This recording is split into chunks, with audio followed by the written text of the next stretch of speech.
Fala pessoal, na aula de hoje nós trataremos de representação gráfica de uma função. Gráficos, eles estão presentes no dia a dia da gente, né?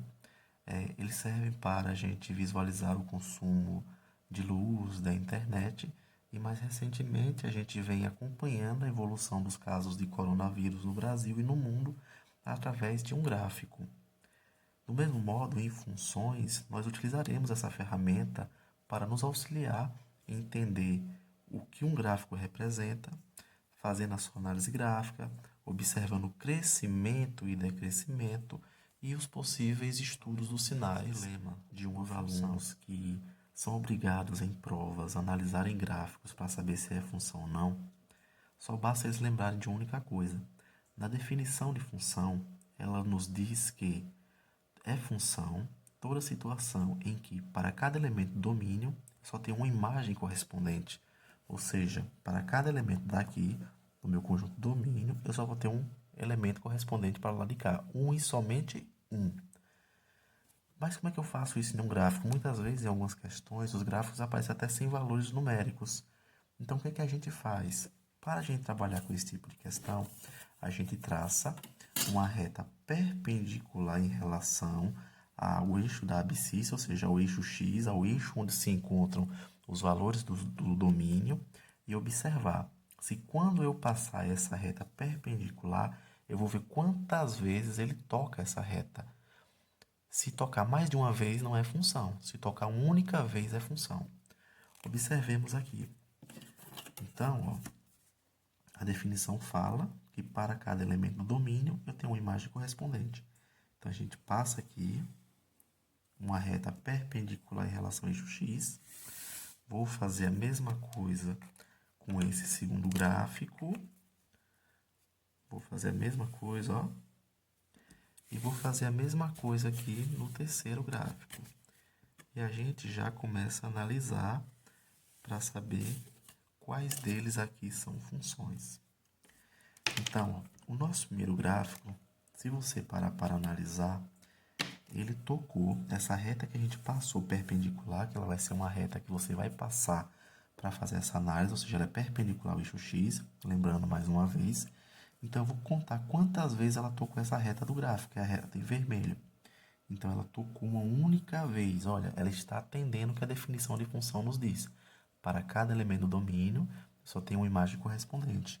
Então, nesse caso aqui, esse gráfico simboliza uma função.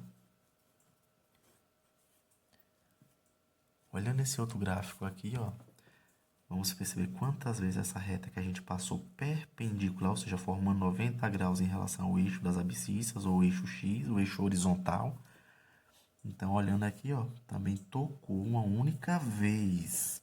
Quando você for fazer essa análise, você conta quantas vezes essa reta vai tocar no desenho do gráfico, e não sobre a reta X aqui não, viu?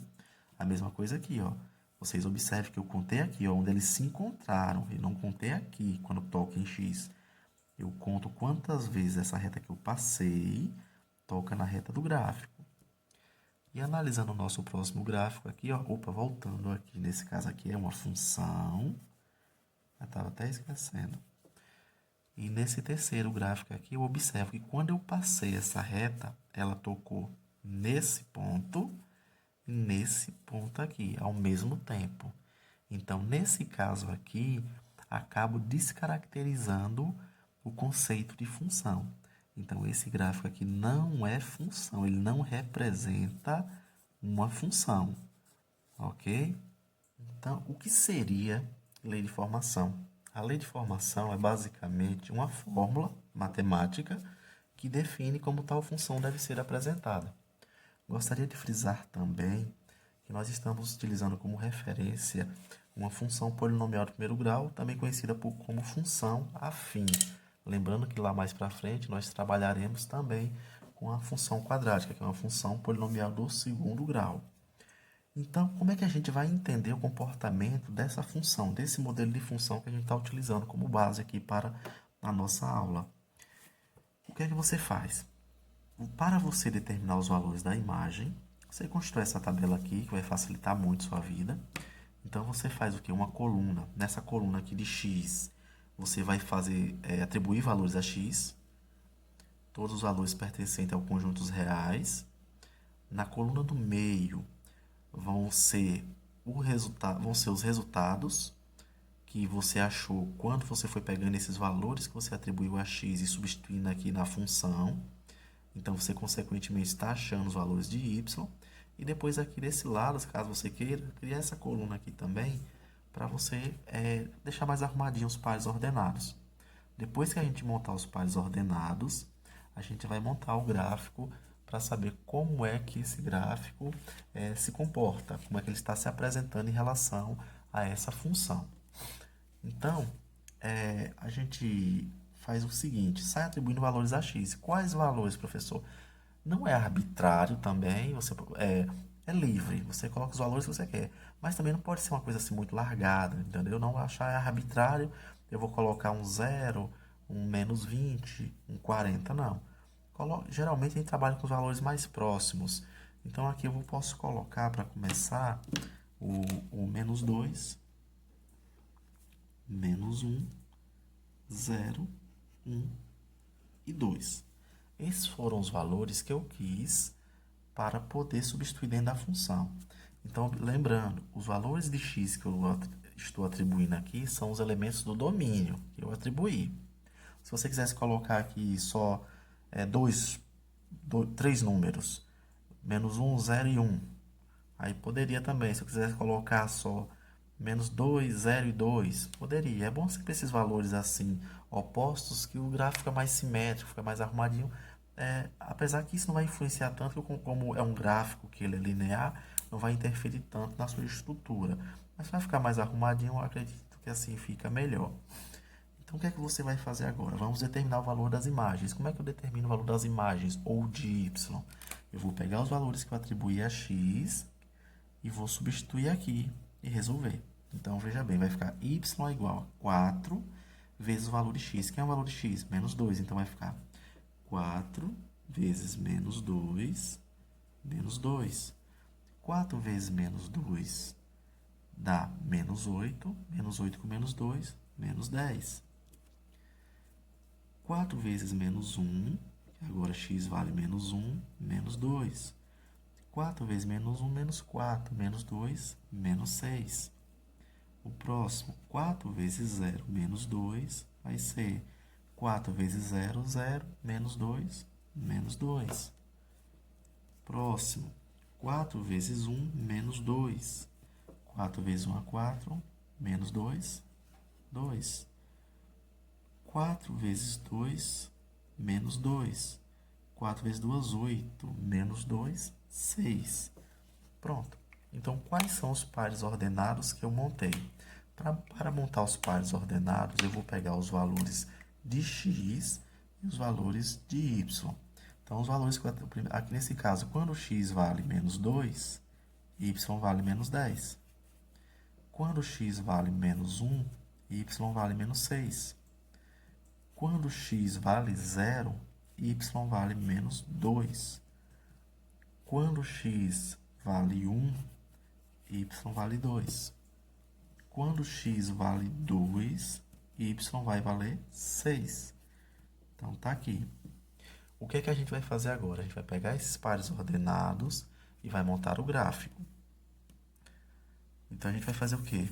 Lembrando que no eixo x aqui, você distribui os elementos do domínio e no eixo y você distribui os elementos da imagem. Então, o nosso primeiro ponto aqui foi menos 2x, né? E y menos 10. Então, a gente vai fazer essa correspondência. Menos 2 de x, então tá aqui. Menos 2 de x com menos 10 de y. É bom usar uma caneta com escrita mais fina para poder ficar mais justinho o ponto. O nosso segundo ponto, menos 1 de x com menos 6 de y. Então, tá aqui o menos 1 de x. Eu vou descer. Menos 1 de x. Aqui até o menos 6. Então, menos 6 aqui. o zero de x com menos 2 de y. O zero de x ele cai aqui. Então, eu vou marcar no tal menos 2, que está aqui, em cima do eixo de y mesmo, do eixo das ordenadas. 1 de x com 2 de y. Então, vamos ficar aqui com 1 de x, o 2 está aqui. Então, 1 de x com 2 de y. Bolinha aqui. 2 de x com 6 de y. Lá em cima. Então, vai ficar 2 de x com 6 de y. 2 de x, 2 de y. Tá aqui. Então, o que a gente vai fazer agora, ó, é só pegar a régua, posicionar em cima dos pontos. Você pode ver que agora ficou tudo certinho aqui, ó. Ficou tudo certinho. E agora é só traçar a reta. Nós temos aqui uma reta crescente, simbolizada por essa função aqui. O gráfico também pode nos dizer se uma função ela é crescente ou ela é decrescente. Para isso, devemos observar os valores dos elementos do domínio. Lembrando que os elementos do domínio são os elementos do eixo x, ou eixo das abscissas, e analisar os elementos do eixo das ordenadas, o eixo y. Então, o que é que acontece nesse primeiro exemplo aqui? Só por analisar o comportamento da reta, a gente percebe que é uma reta que está decrescendo. Então, essa função é decrescente. Mas não só isso nos ajudará a entender se essa função é crescente ou decrescente. Olhemos também para essas informações aqui, ó. À medida que os elementos do domínio crescem, os elementos da imagem decrescem. Observe o que é que nós temos a origem, então a tendência é subir. 0, 1, 2, 3, aí infinito. Aqui 0, 1, 2, 3, infinito. O que é que acontece aqui? Observe que o primeiro valor do domínio, ele é o menor valor. Está ligado ao maior valor da imagem.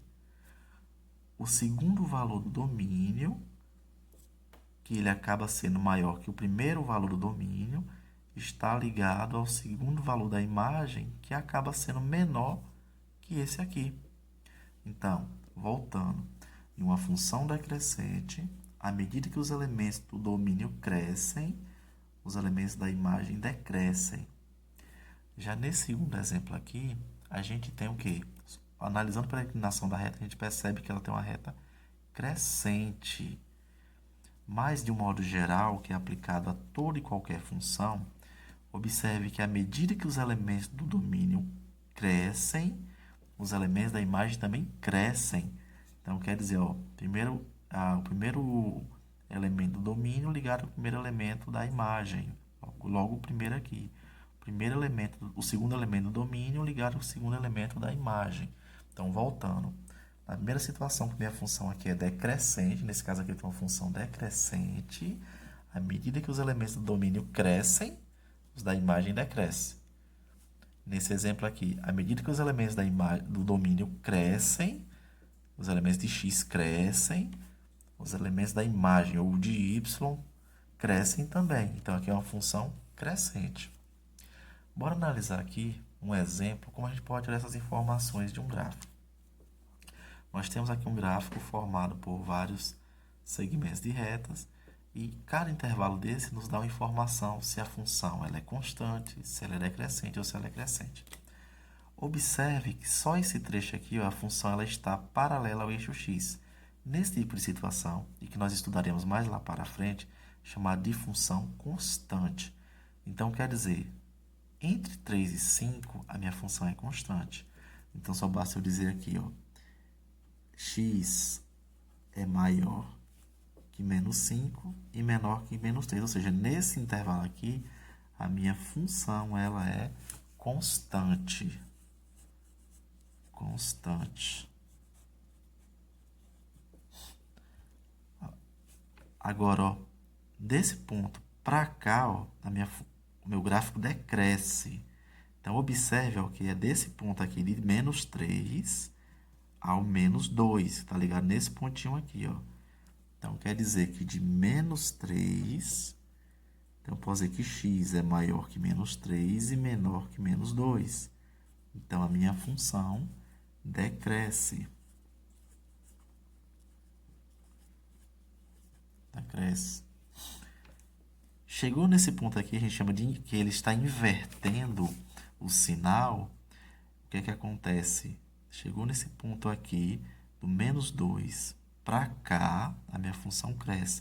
Então, quando eu for olhar, eu vou olhar sempre na reta de x. Então, de menos 2 a 1, a minha função cresce. Então, eu vou simbolizar isso como? De menos 2, ou seja, x é maior que menos 2, menor que 1, a minha função cresce. A função cresce e daqui agora, de 1 a 2, a minha função é constante.